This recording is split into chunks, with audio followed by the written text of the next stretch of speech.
ഭർത്താവ് പറയുകയാണ് വീണ ജോർജിനെ മത്സരിപ്പിക്കേണ്ട, MLA സ്ഥാനവും വേണ്ട, മന്ത്രിസ്ഥാനവും വേണ്ട, ഒരു സ്ഥാനത്തേക്ക് നിങ്ങൾ പരിഗണിക്കരുത്, ദയവ് ചെയ്ത് പരിഗണിക്കരുത്. സാധാരണ ഇത്തരം വിഷയങ്ങളൊക്കെ കുടുംബത്തിലാണ് ചർച്ച ചെയ്യാറുള്ളത്. കുടുംബത്തിൽ ചർച്ച ചെയ്തിട്ട് പൊതുവെ അവർ തീരുമാനം എത്തിയതിനു ശേഷം ഈ പറയുന്ന സ്ഥാനാർത്ഥിയായി നിൽക്കേണ്ട വ്യക്തി ആരാണോ അവരായിരിക്കുമെന്ന് പാർട്ടിയിൽ പറയുന്നത്. ഇത്തവണ ഞാൻ മത്സര രംഗത്തേക്കില്ല, എല്ലാ സ്ഥാനാർത്ഥികളും അങ്ങനെ പറയുന്നത് നമ്മൾ കണ്ടിട്ടുണ്ട്. അല്ലെങ്കിൽ സ്ഥാനാർത്ഥികളായി പരിഗണിക്കാൻ സാധ്യതയുള്ള ആൾക്കാരൊക്കെ ഞങ്ങൾ മത്സര രംഗത്തേക്കില്ല, വ്യക്തിപരമായ കാരണങ്ങൾ കൊണ്ടാണ്, അങ്ങനെ ഒരുപാട് പേര് അറിയിക്കുന്നത് നമ്മൾ പൊതുവെ കാണാറുണ്ട്. പക്ഷെ ഇതൊരു പ്രത്യേകതരം ഒരു വാർത്തയായി പോയി. ഭർത്താവ് നേതൃത്വത്തിനോട് ആവശ്യപ്പെടുകയാണ് എന്റെ ഭാര്യയെ മത്സരിപ്പിക്കരുതേ എന്നുള്ളത്. അപ്പൊ താല്പര്യം ഉണ്ടെന്നാണോ?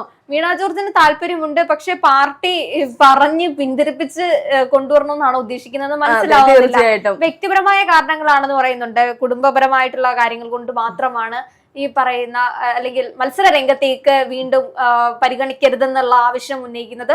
പാർട്ടി ഇത് ചർച്ച ചെയ്യുകയാണ്. പാർട്ടി ഇനി വന്ന് വീണ ജോർജിനോടും ഭർത്താവ് ജോർജ് ജോസഫിനോടും സംസാരിക്കാൻ വരികയാണെന്ന് തന്നെയാണ് പാർട്ടിയുടെ നേതൃത്വങ്ങൾ അറിയിക്കുന്നത്.